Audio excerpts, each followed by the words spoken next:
Madame, monsieur, bonsoir. Bienvenue au journal. C'est une édition bilingue sur Equinox Télévision.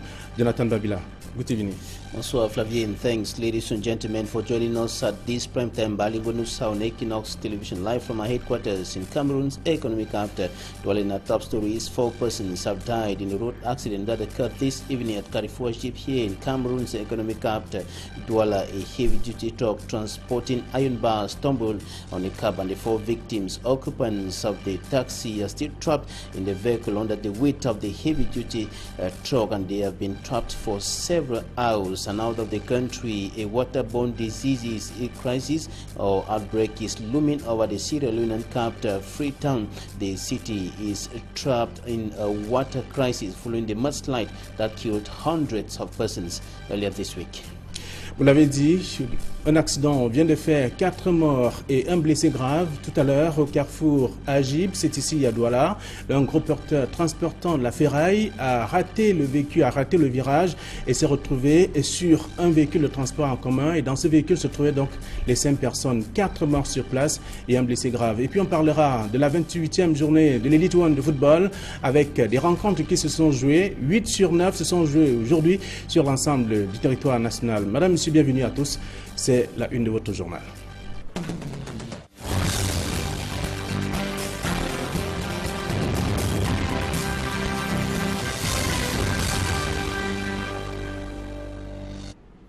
Une fois de plus, bonsoir et merci d'être des nôtres ce soir sur Equinox Télévision. Nous ouvrons cette édition par du sport football.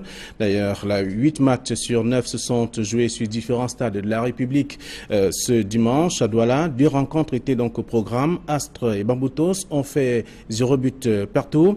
La rencontre Union de Douala contre Feu-Dieu FC s'est soldée sur le score d'1 but partout également. Les autres résultats prévoient donc Yossa et APGS, 1 but partout.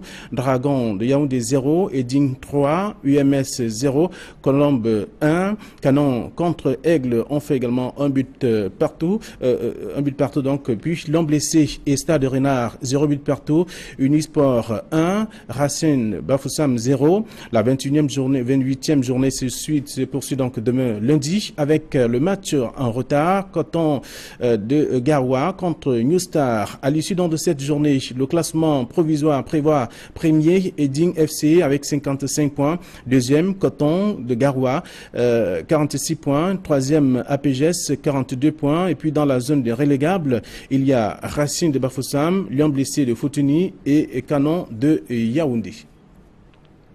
Toujours en sport, football, nous parlons de la CAN 2019 au Cameroun. La première mission d'inspection de la CAF, la Confédération africaine de football, dont l'arrivée était prévue pour ce dimanche 20 août 2017 à Yaoundé, au Cameroun, a été donc reportée à une date ultérieure. Le secrétaire général de la CAF, la Confédération africaine de football, l'a signifié à la Fédération camerounaise de football. Le reportage de Sylvestre Hippolyte Zangao. Le comité local d'organisation de la CAN 2019 était déjà mobilisé pour accueillir la mission d'inspection de la CAF ce week-end. Mais le cabinet d'audit PricewaterhouseCoopers, qui devait mener cette mission, a désisté à quelques heures de l'expédition en terre camerounaise. La Confédération africaine de football, à travers son secrétaire général, s'est alors empressé d'écrire à Blaise Moussa, le secrétaire général de la FECAFOOT, pour lui donner l'information selon laquelle la première mission d'inspection, en prélude à la CAN 2019, prévue du 20 au 28 août 2017, est reporté à une date ultérieure.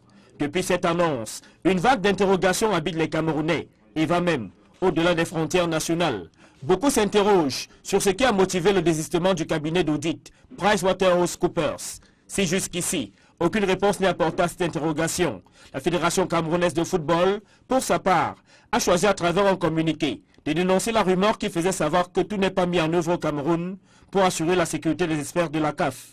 La Confédération africaine de football, qui jusqu'ici, telle est raison de ce report, fait savoir à la Fédération camerounaise de football qu'une prochaine date lui sera communiquée ultérieurement. Toutefois, cette nouvelle amène à se poser de nombreuses questions, étant donné que la CAF, à travers son président, a voulu démontrer qu'elle avait hâte d'obtenir l'assurance que le Cameroun sera à la hauteur de l'organisation de la CAN 2019. Parlons de toute autre chose à présent. Cette note d'incendie qui a ravagé des documents importants dans un bureau du 3e niveau du ministère de l'administration territoriale et de la décentralisation du côté de Yaoundé.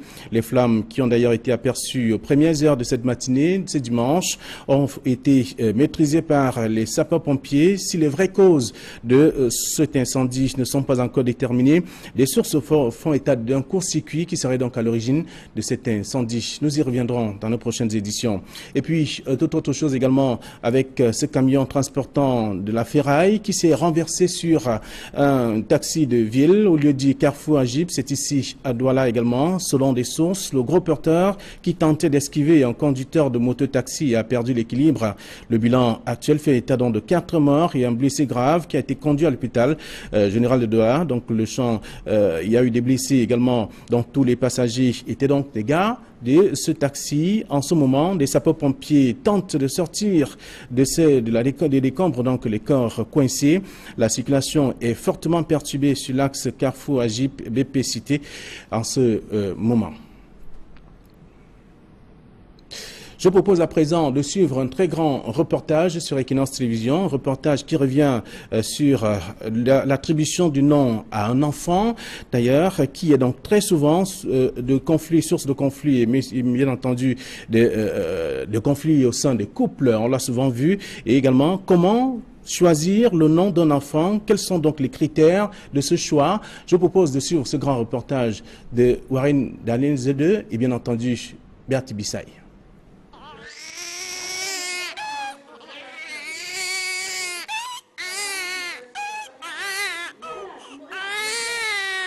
Chaque enfant qui vient au monde doit porter un nom. Seulement, ce principe quasi universel ne s'applique pas sans embûche au sein de nos différentes familles. Lorsqu'il fallait attribuer le nom du 3e enfant, qui est une fille, ma belle-mère souhaitait que, en dehors du nom de Bouéba, et qu'elle porte le nom de Ouyor en leur tribu. Bon, je ne me souviens plus très bien ce que ça veut dire. Bon, pour moi, il n'y avait pas de problème. Sauf qu'il fallait que je donne mon nom de Bouéba adjoint au nom de ma mère, Londo, et puis le nom que ma belle-mère voulait. Donc pour elle, il ne fallait pas un autre nom. Donc c'est là la source du problème.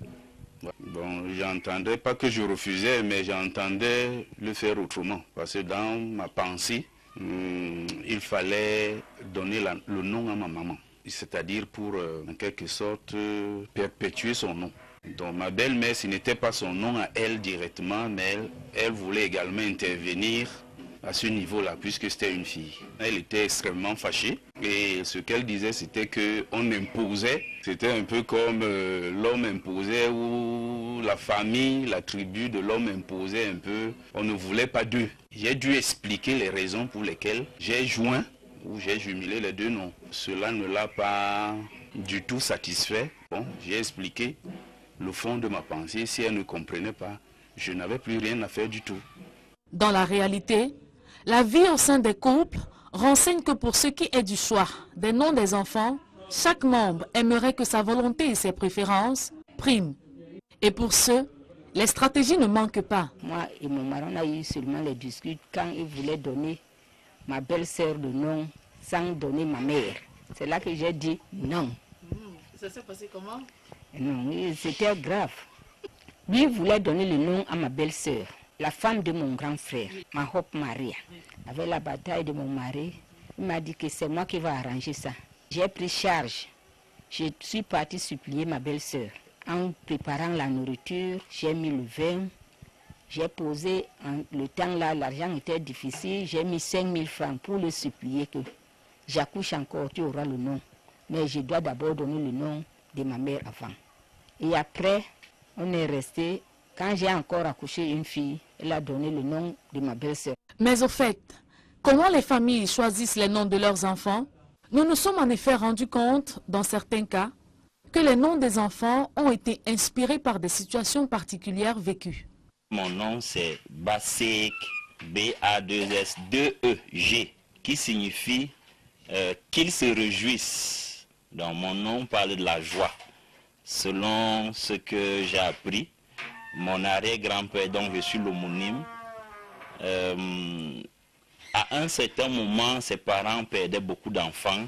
Ça fait qu'il y avait la tristesse dans la famille. Mais quand lui est né, voyant qu'il avait survécu, je ne sais pas s'il y avait une épidémie, il avait survécu.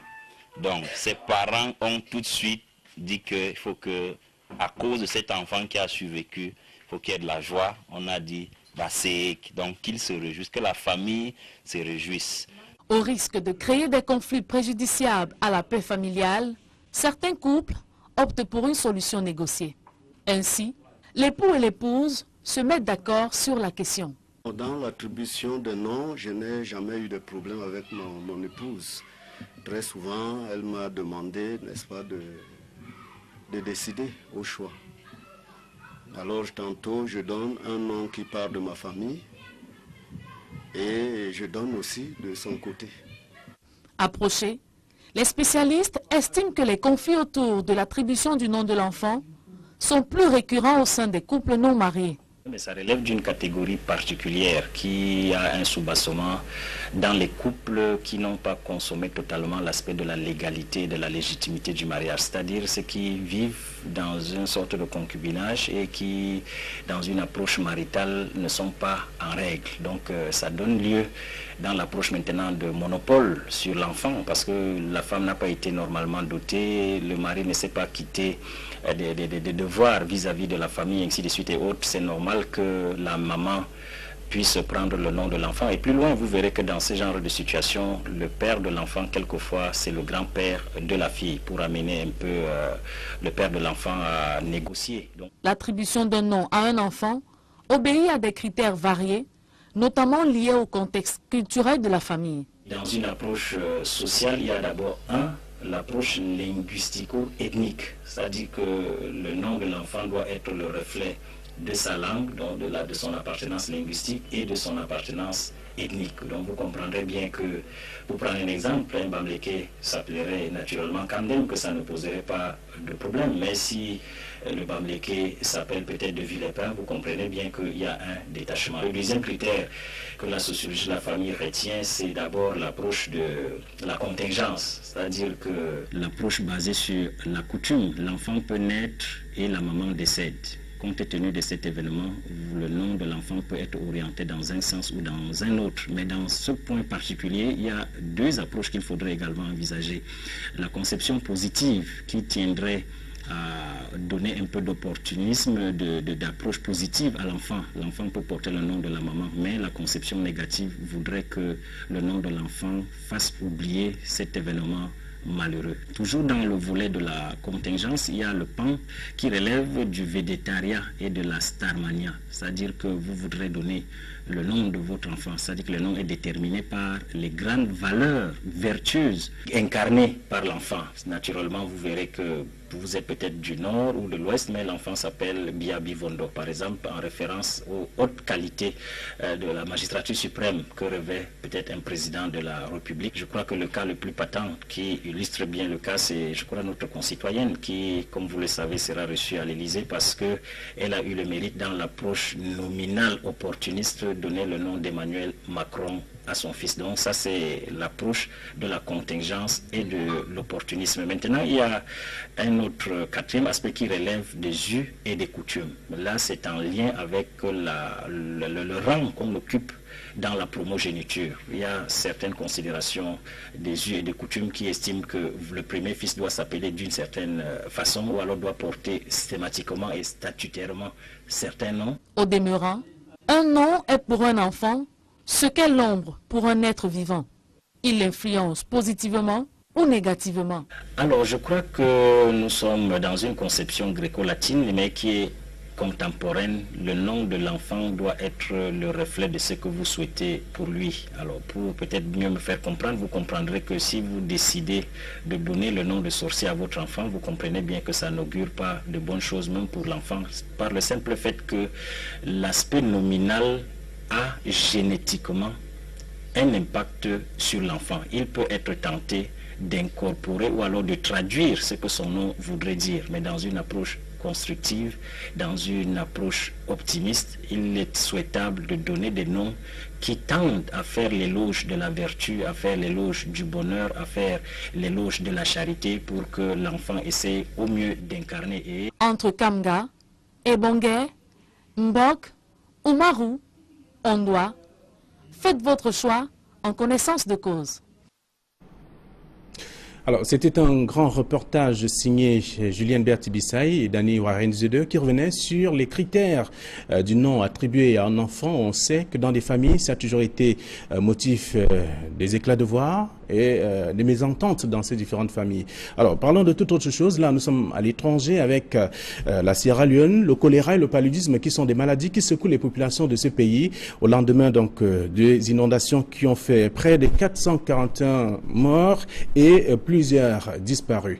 Reportage Euronews. En Sierra Leone, on ne connaît toujours pas le nombre exact de victimes des inondations. 441 personnes ont été tuées selon le bilan officiel, mais plusieurs centaines sont toujours portées disparues. Sierra Leone.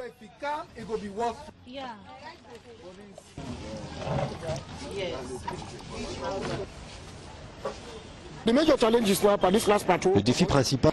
The people will live there, they get water side, the water boreholes away, the boreholes and then they survive, and then they drink the water.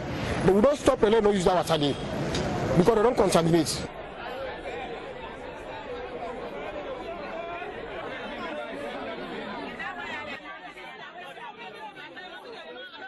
What we are doing is to verify all those who are initially registered, and we are trying to harmonize all the list of registrants. Initially, a lot of groups had started taking names of survivors, victims, and so many lists. Les recherches.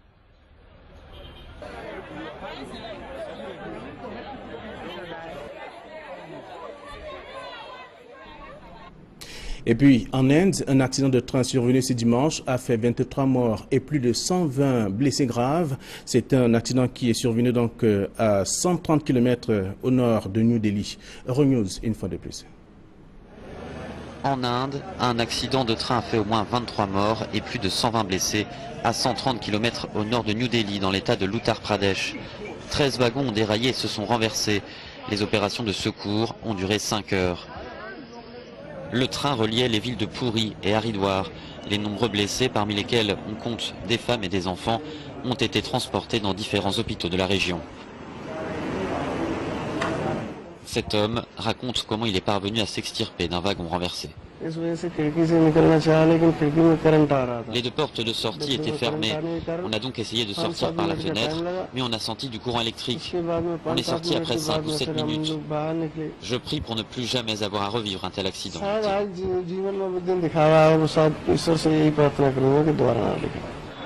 Le porte-parole du réseau ferroviaire a déclaré qu'une enquête allait être menée.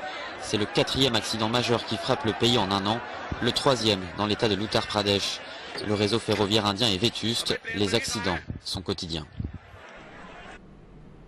Et c'est sur ce que nous mettons en terme à la première partie de ce journal bilingue. La version anglaise est avec vous, Jonathan Babila. Et vous nous dites, si vous vous rappelez, en fait, qu'il y a eu 4 morts et un blessé grave à la suite d'un accident de la circulation. Right, Flavien Dongo. 4 persons dead and 1 injured in a road accident that occurred earlier this evening at Carrefour Jeep here in Cameroon's economic capital, Douala.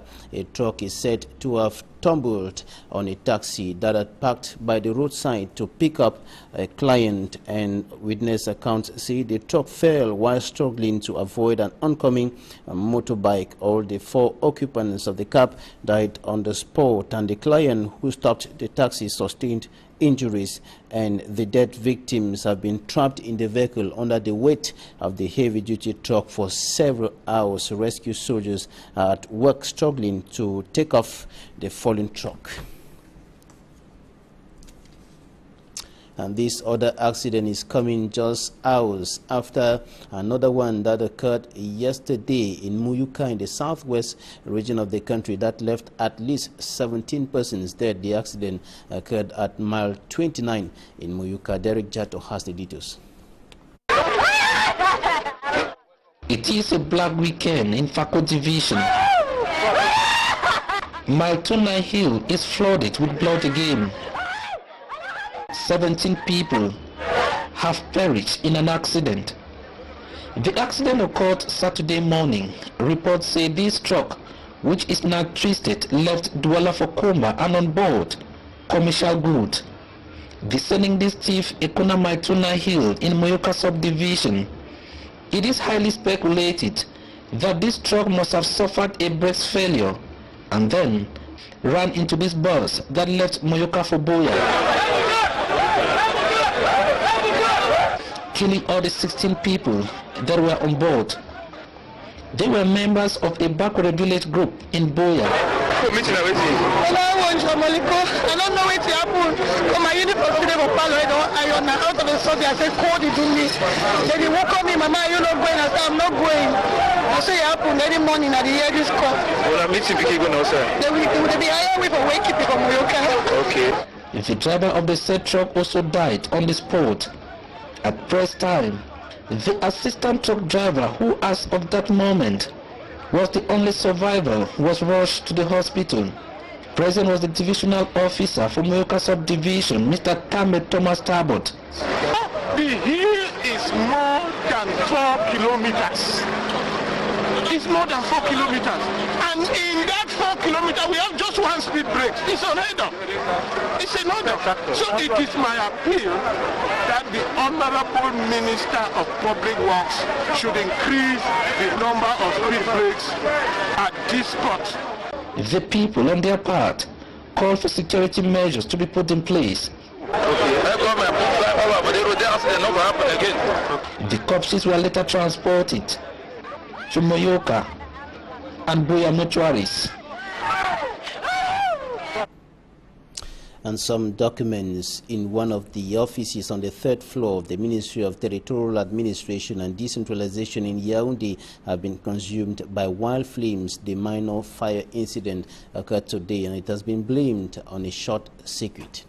Now on to something else. Close to 600 soldiers of the Armored Tank Battalion, better known by its French acronym BBR, have joined the rank of service to the nation. They turned the last speech of their training yesterday at the Armored Tank Battalion base here in the economic capital Douala. We have details in this report. There are 585 soldiers of the National Armed Forces beginning their career after a 45-day baseline training course at the Armored Tank Battalion BBR in Cameroon's economic capital Douala. After an initial training, they have sent here for the specialty of armor cavalry. And what is important now is the behavior. That is what is more important for them, to make them organize themselves so that they can apply the role of engagement everywhere they can be deployed.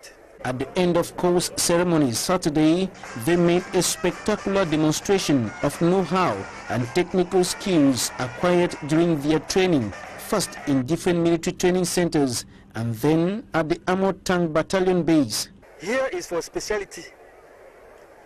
45 days to know how they can manage a tank. Armored tank cavalry is very technical, and we had to make sure that these young guys would master all the technical aspect of this new material.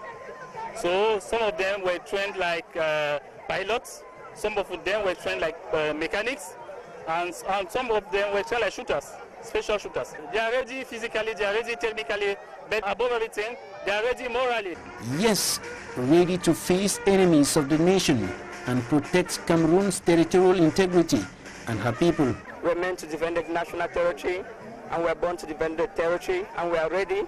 Wherever they send us to go, we are very ready and prepared to go to defend the national territory, to fight for our color, the green, red, yellow, which is the force of the country. Talk about our national territory or to defend the color of our nation. I think I'm proud and I'm ready to fight. Most of them are technicians and holders of at least the General Certificate of Education GCE Advanced Level or baccalaureate.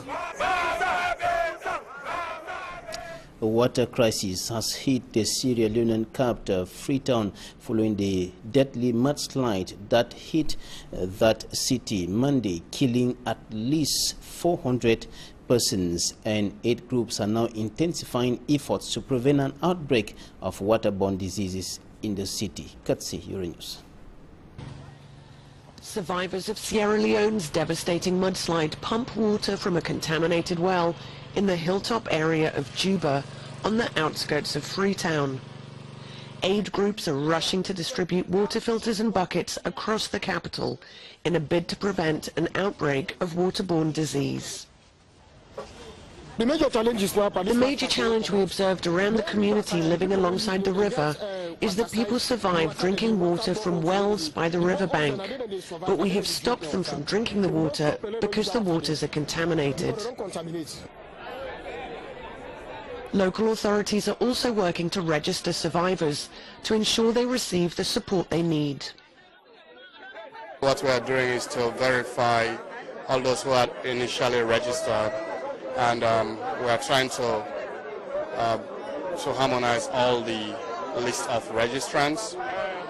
Initially, a lot of groups had started taking names of survivors, victims, and so many lists.